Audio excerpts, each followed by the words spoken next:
Right, Councillor Udy, the meeting's now live. Thank you. Good morning, everybody. Welcome to the licensing subcommittee this morning. The first technical thing we need to do is appoint a chair for the hearing. Can I have nominations, please, members? I nominate Councillor Udy to be chair. Is that seconded? Yeah, I second that. Perfect. Then you're in the chair, Councillor Udy, and I'll hand it over to you. Good morning, everyone. I'm Councillor Udy and welcome to the Licensing Subcommittee meeting. This meeting is being broadcast to enable the press and public to view the meeting. We are meeting virtually in response to the limitations placed on governance by the COVID-19 pandemic.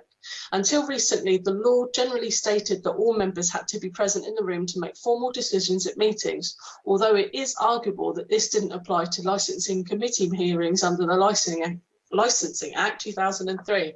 However, in any event, the law was amended in response to the COVID-19 emergency and councils are now able to hold all public meetings virtually.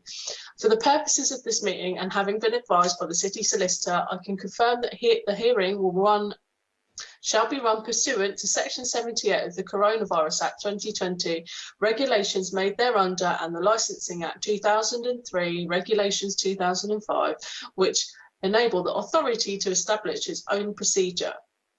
Members are reminded to be available throughout the meeting and indicate if they need to leave the proceedings at any point.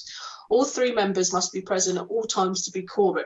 If any part of the evidence is missed by any of the members due to connectivities or other issues, please raise the matter as soon as possible so it can be addressed. Members, officers and participants are requested to keep their microphones on mute and must only turn these on when they are called to speak. This will limit the amount of background noise which can be very disruptive. Members of the committee who wish to speak should use the chat facility and simply write their name. I'll also I can also take a raised hand. Please do not use the chat facility for anything else except to raise a point of order. If there are technical difficulties, we will endeavour to resolve these and where necessary have a brief adjournment, but the meeting can proceed where quorum. I will now explain the running order for this meeting. Members will first declare if they have any interests. The licensing officer will present the report. The members and the applicant will then ask questions of the licensing officer in that order. We also have the police here, which can also ask questions, missing from our report. The applicant will then present their case and questions may be asked of the applicant. The police, as responsible authority objecting to the application, will present their case and questions may be asked of the police. Finally, everyone will have the opportunity to sum up their case. The meeting will then end. Members will then privately meet for our deliberations and reach our decision, which will be circulated to all parties ASAP. To reiterate, each party will have an opportunity to ask questions at the appropriate times and to make their own representation when asked to do so. Parties are reminded that representations are strictly limited to those points already raised in your retrospective written representation. You are able to expand upon these points, but you are not allowed to add new. You can be assured that members have read the papers before, and as a result, you are asked simply not to read your written representation. Right then, I would now like members to introduce themselves. I will read your names out in alphabetical order. Please can you reply by stating your name and saying that you are present. I will pause for a few seconds between calling each member. Councillor Tom Coles. Councillor Tom Coles, present. Thank you very much. Councillor John Ferret. Councillor John Ferret, present. Thank you. Can I now ask the officers to confirm that they are present as follows? Ben Attrell, Legal Advisor. Ben Attrell, present. Thank you. Derek Stone, the Principal Licensing Officer. Derek Stone, present. I've got down as Lisa Gallagher here, but it's Anna Martin today, isn't it? And Anna Martin, present. Thank you. I will now ask the following if they are present. Mr. John Thurston on behalf of the applicant.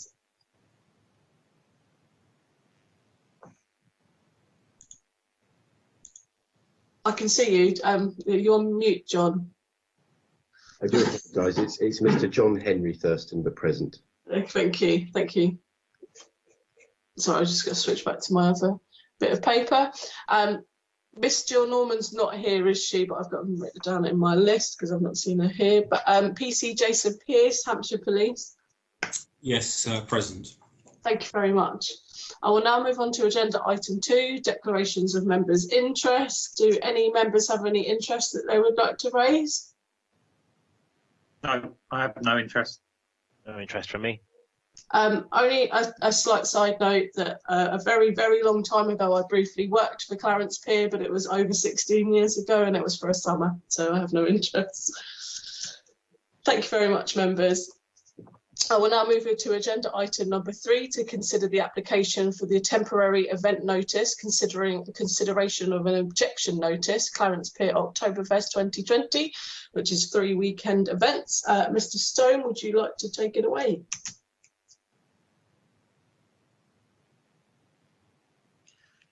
Yes, good morning, members.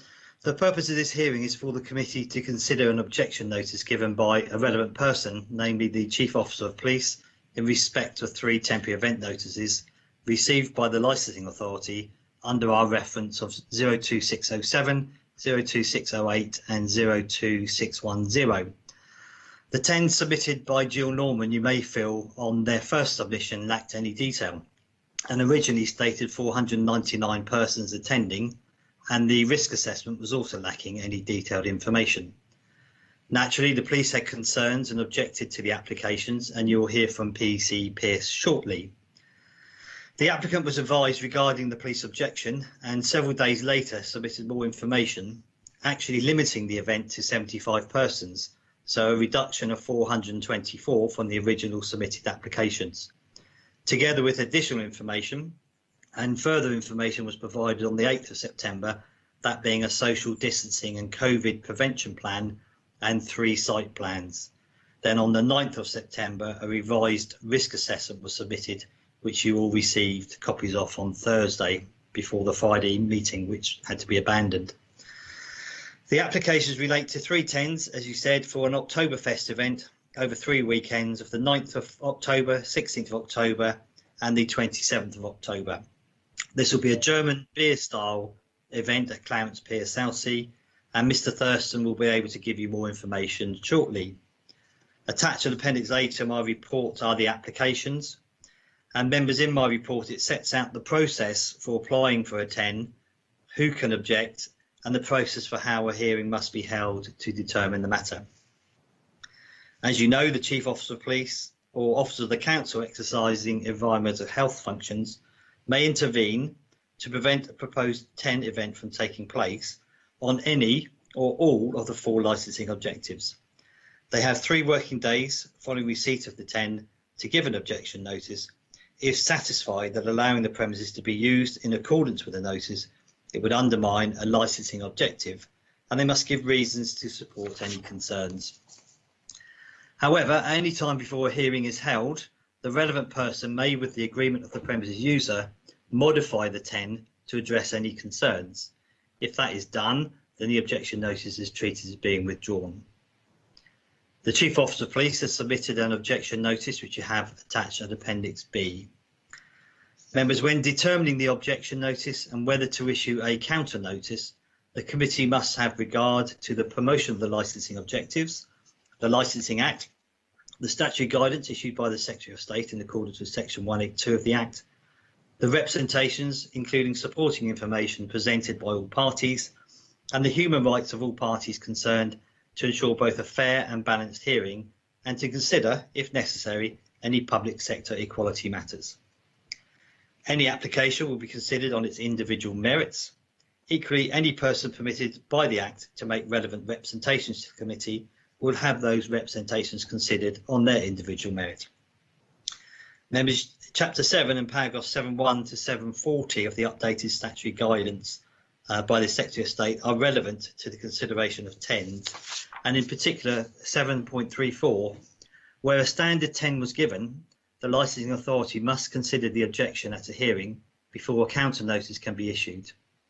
At the hearing, the police or environmental health and the premises user may make representations to the licensing authority.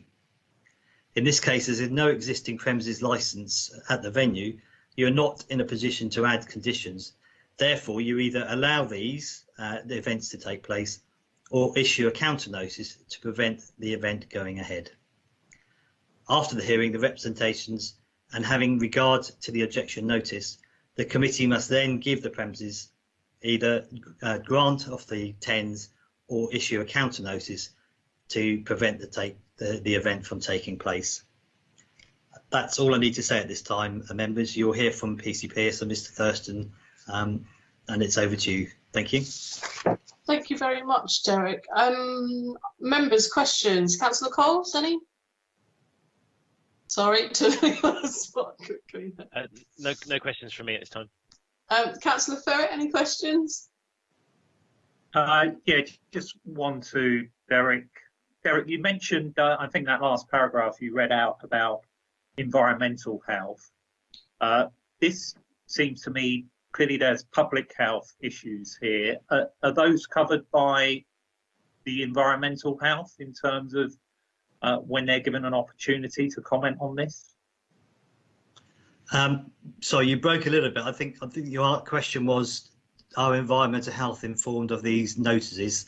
And the answer to that is yes. Both the police and environmental health are notified of the TENS when they're submitted. But do environmental health, because like I say, it's more a public health concern here. Are those covered by environmental health, or should public health be consulted separately? It's not in the Act to notify public health. Okay. Any further questions, Councillor Ferret? No. Thank you. I have a question for you, Derek. As you mentioned about the nature of TENS, it's either you grant it or you refuse it, and there's no conditions on there. Could you just confirm that you can't limit the amount of people on a notice if we were to grant it today? Just to clarify that for.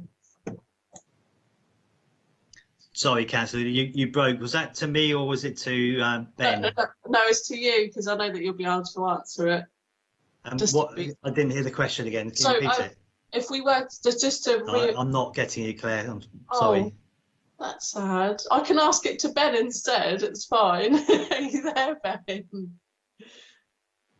Ben. Yes, yes, I am. Rocky will correct me, I'm sure, if I'm wrong, but if the temporary event notice is modified in terms of which has occurred so far to limit the number of people, then it would be expected that they will operate to that number. Thank you for that, but we can't edit it. We can't edit any conditions on a TENS. It's either blanket. You can't place conditions on the temporary event notice itself because there is no pre-existing premises license in this case. If there were, if it was on an area of land or at a premises that had a prior existing premises license, then conditions that already exist could be transposed onto the temporary event notice if you decided. But in this case, there is no premises license, and therefore you're not able to attach any conditions. All you can do is either, and it's I ought to also, and it's just a technical point. It's not actually technically a grant because it's not an application. This is a notification process. So you either allow the event to go ahead or you issue a counter notice. Those are the options. Thank you for clarifying that on my first TENS meeting. We don't have these very often, do we? I'm muting myself for no reason. I don't have any more questions. So, Mr. Thurston, do you have any questions of the officer, please? Sorry, just a secondary clarification, if I may, that the committee is permitted to limit the number of persons to the amended number of 75. Ben, do you want to come back on that? Is that cool? Well, as far as I'm concerned, the limit is set down in the statute at 499. If you make the application and modify your application, which is what you have done, then that would be the application that the authority would be considering. I keep saying application, of course, it's a notification. So if you were, I mean, the difficulty with temporary event notices is very little. I think it's sort of covered. The ground is covered in the report insofar as actual enforcement. But if you modify the temporary event notice application during its course, and let's just say that that modification led to a withdrawal of the police objection, then yes, you would be expected to abide by those amendments. So in this case, you have now clearly stated that the maximum number is 75, I believe, if my memory serves me correctly. Whilst I'm mentioning it, I might as well ask the question, does that include staff, or is that just those to be admitted onto the premises? So as per my understanding of the application, that should have included the staff that were to be present as well. So the total maximum people on the premises at any time will be 75. Is now joining.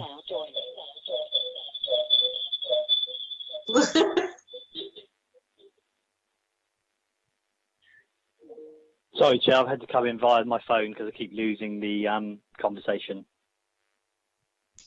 That's fine. Sorry. Yeah, you can resume up there. So, are you all sorted? Sorry. Mr. Ferguson, did you have any questions for Mr. Stone at all? No further questions. Thank you. That does answer my question. Thank you. Do I call you PC Pearce or Mr. Pearce? Do you have any questions for Mr. Stone at all? Well, certainly that. I appreciate we were seeking to get some clarity there, and I was sort of listening carefully to Ben's words, but the original temporary event notice was for 499. So just so we're all clear, anything informally agreed or otherwise beyond that, are we saying that that now forms the legal part of the document of the temporary event notice? It is formally required to be 75, or are we talking about a scenario where that's a gentleman's or a gentleperson's agreement? I think I'll just jump straight back in there, Chair. I will double check on the law as the meeting goes on, but my understanding is that there can be negotiation between the parties in the lead up to a hearing, and where the premises user modifies the temporary event notice, i.e. effectively alters what it's proposing to do, then that can lead to an agreement between the parties that the hearing is no longer necessary. So if that's the case, my logical sort of working through it would mean that the premises user would have to be bound by that agreement, otherwise it would be a pointless process. But I will double check the law on that now.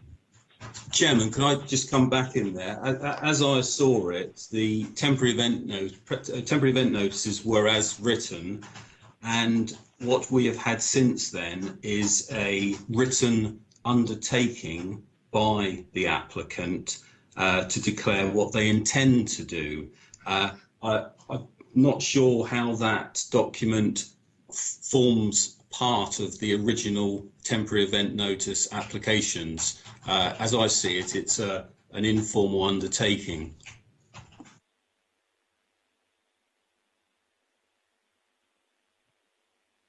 Ben, could you just come back there, because that's more of a question for you.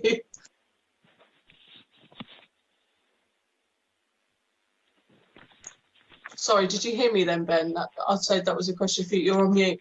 Yes, sorry, I'd just gone off of Teams to start trying to find the guidance for you, Chair. So it took me a few seconds just to come back to unmute. Yeah, as I say, my understanding is that the temporary event notice application can be modified by way of negotiation. So that would be a formal modification and amendment, if you like, that would be enforceable. Well, I say enforceable, but it would be an amendment of the temporary event notice. So, yeah, more than just a gentleman's agreement, so to speak. If that makes sense, it would be as if the temporary event notice was made in those terms in the first instance, if it's a formal modification of it, which I think Mr. Thurston seems to be indicating it is. Yeah. Just to clarify, so if I may jump in, if there is any further formal process that we need to undertake to reduce the number, we're happy to do so. It was my understanding that the letter would be sufficient, and that was my intention. But if there's anything further required, very happy to complete that as well to make it formal. Thank you. We can definitely cover this when we get to your bit, which is right now anyway. If you have any further questions, Mr. Pearce. No further questions at this point. Thank you very much. Mr. Thurston, now would be your time to state your case, as it were, for me. Thank you very much. Thank you, members. So to sort of clarify on a general point to begin with, I very much understand the sentiment and the concerns of the constabulary from their objection. And in summary, it would appear, which is perfectly understandable, that the event was seen to be a sort of large-scale drinking event, as many Oktoberfests are. In fact, and hopefully through my clarification by way of letter and an event plan and 3 site plans, that I may have now given a revised indication that this is in fact a fairly small scale, well-controlled family event to supplement the largely family attractions that we have here at the pier. Further than that, there's sort of nothing general that I have to say, you know, without repeating anything that's been made in a written statement. Happy to answer any questions. Thank you. Councillor Coles, do you have any questions? No, nothing for me. Councillor Ferret, any questions? No, not for me. Okay, thank you. I have read your Appendix D, which is your letter in response, but I'm reading over it again because I'm just going over. Oh, you've got Challenge 25 stuff in it. That's normally what I ask. My concern is about protection of children from harm, obviously, because you're a family site and you've explained that in your letter. So I don't have any questions. Mr. Stone, do you have any questions at all? No, I have no questions. Same again, Mr. Pearce. No questions. Thank you. We then move on to representations, and now I'll move over to PC Pearce, who is it PC Pearce? It is Police Constable Pearce. Sorry if it's not. If you'd like to state the representation, please. Thank you. Yeah. Yes. Okay. So as I say, I'm submitting this application on behalf, the representation on behalf of the police. As we all know, the backdrop of these beer festivals is, of course, coronavirus, which presents a changing and dynamic risk. We were seeing signs of improvement during the summer. However, you will all know that the current picture is of significantly increased infection rates and what looks like another surge of a pandemic starting up. We all know the outcome of the previous surge, and I'm sure it's your #1 priority to keep the infection rates low and ensure that we don't have a citywide lockdown and all of the associated implications to both individuals and businesses. So that's just a kind of that's the setting that we're in. As you all know, PC Rackham submitted his written representation to these beer festivals, these temporary event notices, based on factors of the likelihood increased risk of drunkenness and violence, the likelihood of increased risk of vulnerability for those who drink, and the likelihood of people singing loudly and dancing. And all of those factors would potentially increase the risk of coronavirus transmission. That was on the original application submitted.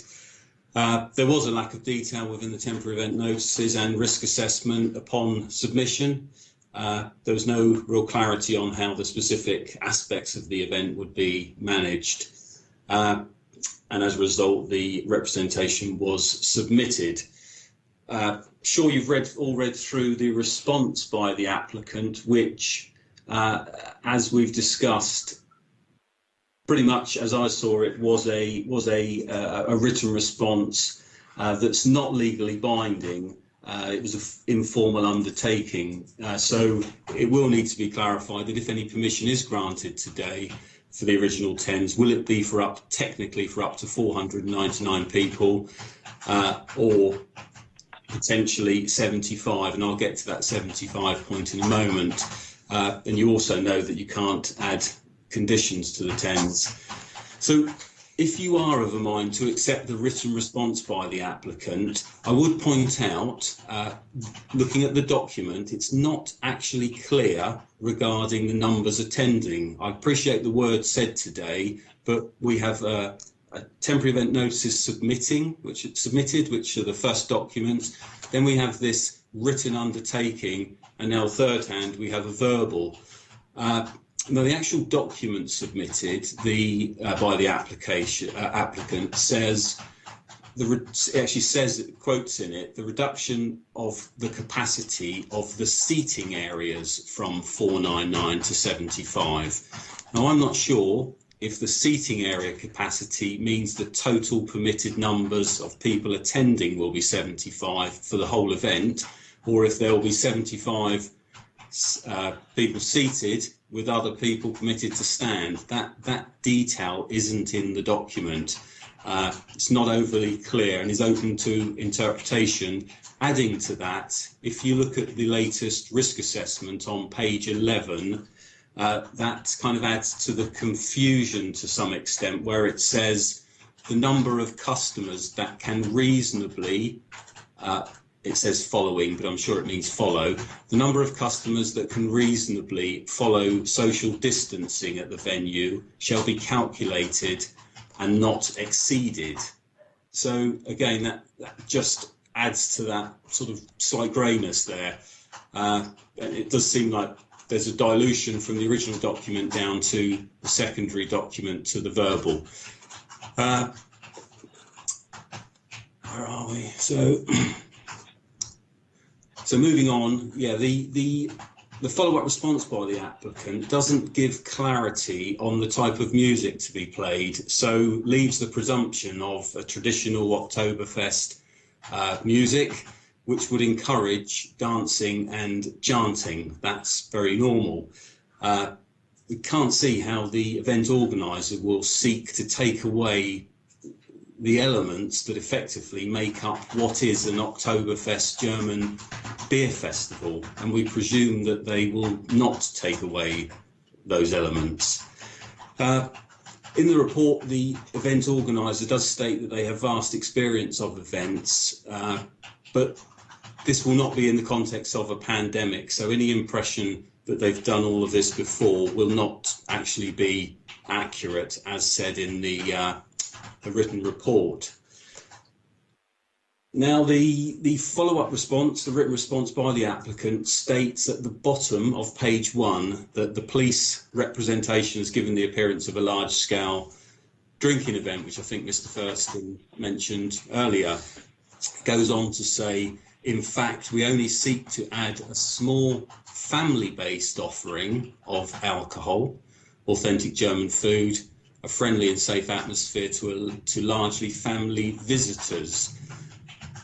The most up-to-date risk assessment states on page 7 under children that no children are permitted to the evening openings. So I'm assuming that the evenings are not in fact family events as described in the follow-up email by the applicant. We can only assess an Oktoberfest German Beer Festival event on what is applied for and what it's always been, which is an adults drinking, singing, dancing to music event. So we will assume it is that. So it needs to be clear there that it's okay calling it a family event, but it's not in the evening. I say events, I mean. I'll just make mention of the fact of the risk assessment. On page 10, it mentions 2 family groups, which may be aligning to past requirements. However, I'm sure we'll all know that changes come into play today. Would like to know a little bit more about the egress plans. A bit concerned about that. Not quite sure how the premises will manage this. This will be a significant point of the evening because a lot of intoxicated people will be leaving together. I think most importantly, such events with the best intentions, they do have the ability to start well, then descend into groups getting up and dancing and gathering as the alcohol affects people's inhibitions. It was only the weekend before last that I went to a very nice event, on duty to check it, I mean. Very civilised to start with, but ended up in lots of people dancing together, close together, in front of the music. And it's for this reason that we have to treat these events with caution because of the current climate. Where there's a potential risk of people gathering at alcohol-related events, the authorities, police and environmental health, we are encouraged to assess the events with caution and refuse or object to them if there is a potential risk of the virus transmitting. So it's right to err on the side of caution, especially at a time when infection rates are increasing. So in this scenario, we feel that there's a clear associated risk, and it's only right to refer the matter to yourselves to decide if this is the type of event you wish to have in Portsmouth. Certainly seems to be a few areas that need clarity, but overall the police still feel that an Oktoberfest German beer festival shouldn't be approved at this point in time, and that ends the initial police input. Thank you very much. I just want to say that Mr. Pearce did raise some concerns of the applicant, which you are able to address in your summing up. So when I ask you if you've got questions, please ask a question instead of saying other stuff, because we can definitely assess it when you're summing up. And Ben has his hand raised. Hello, Ben. Hello, Chair. Thank you. I just thought it might be worthwhile before you move to members to ask questions, just to address the legal question that's been raised a couple of times. Cool. Thank you. Yeah, you can address that. Thank you. Thank you. So I did manage to find the guidance, and the relevant paragraphs are 7.36 and 7.37, and in particular 7.37. Which, and I'll just read it to you. As noted above, the police or environmental health as relevant persons may contact the premises user to discuss their objections and to try to come to an agreement which will allow the proposed licensable activities to proceed. The 10 can be modified, for example, by changing the details of the parts of the premises that are to be used for the event, the description of the nature of the intended activities or their duration. The other relevant person has to agree for the modification to be made. There is no scope under the 2003 Act for the modification of a late 10. So this is not a late 10, this is a standard 10, so it can be modified by agreement between the parties. And I think that goes to the nub of the question that PC Pearce was putting, was would any agreement actually be a valid and proper actual agreement of the original application or amendment of the actual application, or would it be just some kind of gentleman's agreement? No, it is a formal amendment. It's a proper modification if it's agreed between the parties. So I think what we have here is something that was offered up by the applicant, and as far as he has indicated on behalf of the limited company today, it's to be considered in that way as a modification of the application. So I think you can consider it that way, Chair. Thank you very much. I hope that helps. Mr. Thurston might want to come back on that.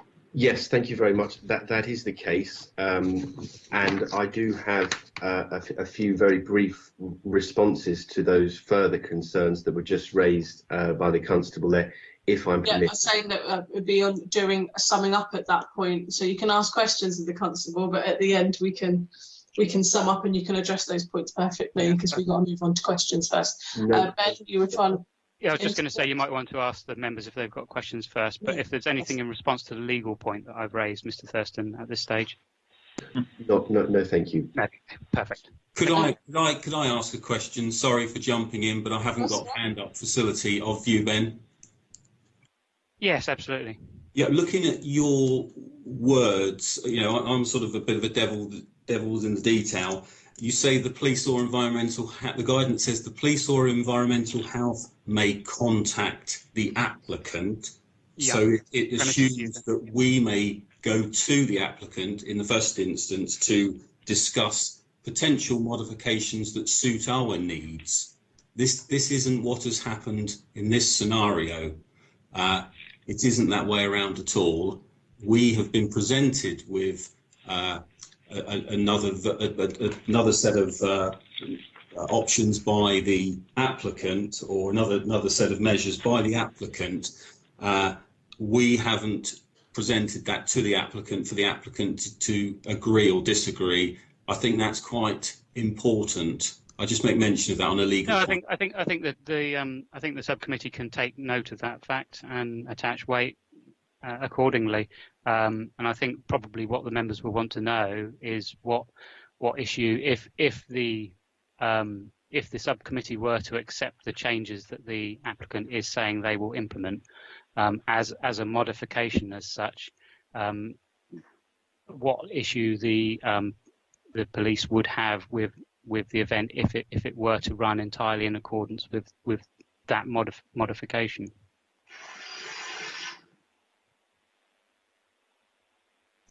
That answered that. Mr. First, you have your hand raised again. You're on mute. You're on mute there, Mr. Thurston. Thank you. On the 3rd of September, when I received the objections from the constable via Derek Stone, I was offered with only 2 alternatives. And I'm just going to read from my email here, an excerpt from past experience, and this was sent to Derek Stone. From past experiences with TENS, I believe a further option you have not listed on your email is possible, that we may be able to satisfy the objections by way of explanation, and I attached a PDF containing my letter, to negate the need for a hearing. If Hampshire Constabulary find the response satisfactory, then they may consider withdrawing their objections. So I effectively am saying that I did offer an alternative for dialogue, which was not responded to by the constabulary.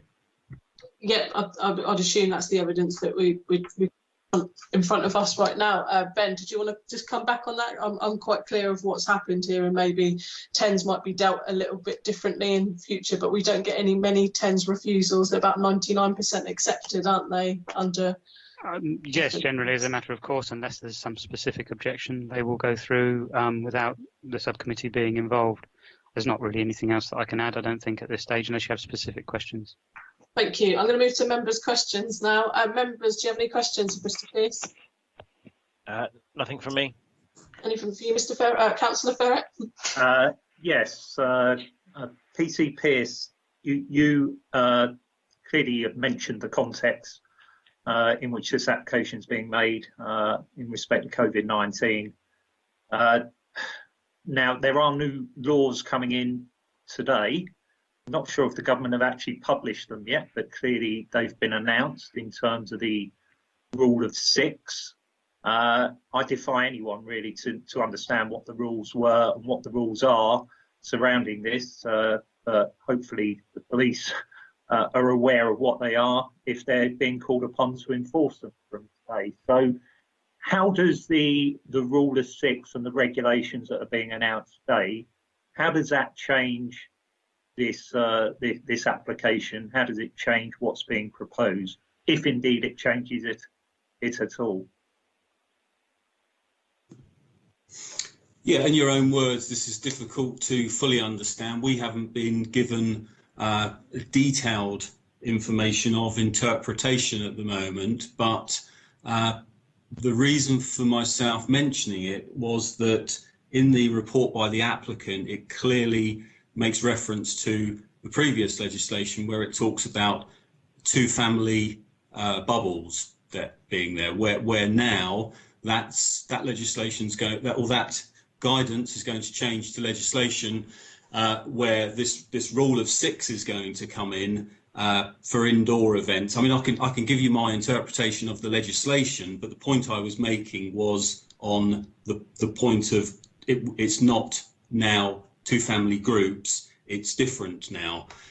Certainly from my understanding, it is it's only my interpretation that if groups of 6 people, 10 groups of 6 people went into a premises, all separate, and they were unconnected to each other, they could all go and sit at their table of 6.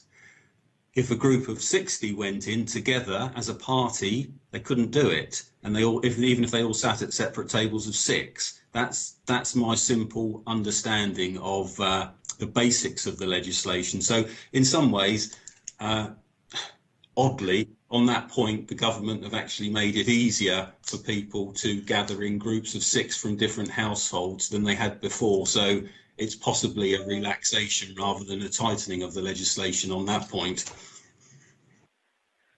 Okay, just to follow up, in terms of the events, because as I understand it, you couldn't have a wedding where you had 75 people present, but you could have an event such as this where you've got 75 people present. Is that correct? Yeah, it's a bit like a pub that may have a coronavirus capacity of 100 is allowed to have 100 people in that building, as long as they are, we're talking about what's current now, as long as they are coming in groups of 6 but not connected to each other. So it's an oddity really, because it still puts that many people within a room, and if you're focusing on the air, the distribution of breath into the air, that kind of thing, it probably makes not a lot of difference, but those are the rules. Yeah, oddity is one word for it. Thank you, Councillor Ferret. I have a question, please. If we didn't have coronavirus, would the police allow this event to go ahead with the amendments that were sent in from Yeah, that? I think. I mean, I didn't submit the original application. I'm picking up the report afterwards, but in simple answer, I think not. I think this is all about accepting that even though there's a tendency for everyone to get a bit weary of this and a little bit complacent maybe, I think this is all about there's a real and present risk out there, and as authorities we need to be doing the right thing, however difficult that is. But in answer to your question, I think no. Personally, it would be a no from me. Wouldn't have objected if coronavirus wasn't part of the factor. Thank you. Mr. Stone, do you have any questions? No, thank you. Okay. Right, then we move to summing up as far as I'm aware. What way are we going first? PC Pearce, would you like to just sum up, please, for us? Thank you. Yes, of course. I'll keep it short. Police would say that the event's not suitable at the current time. It has too many associated risks related to coronavirus.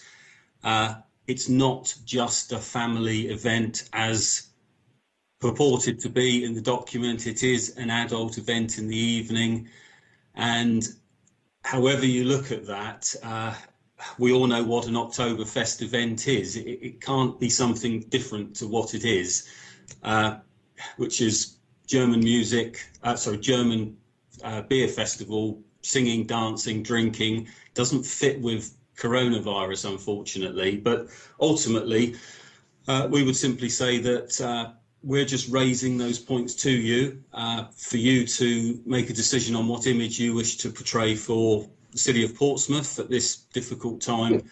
I'm afraid that's all I've got to say in summing up. Thank you. Thank you very much there. Mr. Stone, would you like to sum up, please? Thank you. No, I have nothing further to add. Thank you, Chair. Thank you very much. Mr. Thurston, if you'd like to sum up and maybe address those points that Mr. Pearce had brought up in his representation. Thank you. Thank you very much. I won't take long. In relation to the contradictory information regarding capacity, I do believe that the information actually all supports each other, in as much as 75 would be the de facto limit capacity by licence for the entire area, and the entire area encompasses the 2 seating areas. So I hope that answers that question. In relation to pandemic experience, yes, my company does have experience. We are operating in other areas of the country, drive-in events, outdoor events, large-scale circus events that all come under the outdoor event term by law, which just to clarify from our perspective, this event, the Constable mentions air quality. This event is considered an outdoor event due to the nature of the temporary structure that it is encompassed within. And just to address the referencing 2 family groups or the rule of 6, yes, I do believe that the rule of 6 has come out since the initial risk assessment was submitted. And from our perspective, it goes without saying that we would obviously comply with any more up-to-date legislation as may develop, past this point. With relation to the evening and the family comment, it's also possible that we are happy to discuss this as a way of a further amendment with the constabulary to effectively remove evening events so that the event is purely a family and a daytime event, which would also address his concerns with regards to egress, and that would permit a more gentle reduction in numbers as the event draws to a close rather than a tipping out of a large number of people. I'm sorry to interject. Ben's waving at me. Yes. Thank you, Chair. I know what you're saying about further. You'll be willing to accept further amendment. If you're going to modify your application, you really need to do that now, because this is not something that the subcommittee could sort of consider and then impose. It will have to either allow the event or disallow it. It can't actually amend it of its own volition. So if you're saying that you're going to change the hours to try to appease the police objection in any way, shape or form, you need to say that now. And I think the police then ought to be able to be given an opportunity as well, Chair, to just comment on that also, as to whether or not they feel that affects their viewpoint on it. Thank you very much. Thanks. Mr. Thurston? Yes, so thank you very much for that clarification. If that is the case, then I would be happy to do so now, and I would be happy to reduce the opening hours to finish at 6 p.m, no later on any evening. Thank you very much. Just back to you, Mr. Pearce. Do you have anything to say on that matter? Not really, Chairman. I don't think a knee-jerk response would be appropriate. I think it's this changing and changing and changing with a give me a quick answer kind of thing. I don't see this is all in keeping with the process. We should be assessing on the initial document. Beyond that document, as I see it, there's an informal undertaking, which was the letter, and then any adaptions today are further to that. I just think that it could get if this was the scenario for all temporary event notices, it would get really messy, and we really need to default to what was submitted on the application, or if the guidance permits that the police seek to contact the applicant to make changes, if that's acceptable, that's all before this hearing. I think it's inappropriate for us to be making a knee-jerk response on that today. Sorry to be non-committal. No, that's absolutely fine. You're within your rights to do that. Ben, just a legal question. Obviously, the relevant authorities have 3 working days to object to attend at the moment. Is that because of the Coronavirus Act, or is that because that's the in general? No, that's the standard legislation. There's a very limited period within which to lodge an objection. Thank you. And because it was so, I guess, because this application came in so far and so late to when the actual events are happening, we need to get this through. So if there is an appeals procedure, it needs to be allowed to be heard. Is that correct? Well, there's an element of that, yes, absolutely. But it's the standard process, and this actually isn't a late application. This is a standard, a general 10 notification. Thank you very much. Mr. Thurston, would you just like to finish summing up and then we can move to exempt session? Yes, on this point, it may be a sticky point, but I think it is one worth sticking at. Again, I would repeat, we offered via Derek Stone to enter into a discussion with the constabulary, and I have here an email that I sent on the 1st of September offering to open this discussion. It was not responded to by the constabulary. So for them to now say that they are not willing to discuss my knee-jerk reactions, I am merely exercising my right to this discussion, which they were offered prior to this hearing. Would you like to end it there? I guess there's many factors to this, and I guess one is that when I was made aware of the application, there wasn't a lot of information submitted with the application, which kind of makes the process a little bit more difficult going back and forth. Would you agree with that, Ben? And Mr. Stone in general as well, that when everything's not submitted and everything has to be heard back within 3 working days, then I would assume naturally there would be an objection to an event during coronavirus that was offering no information about what was happening. And obviously you submitted that evidence after the objection. Is that right?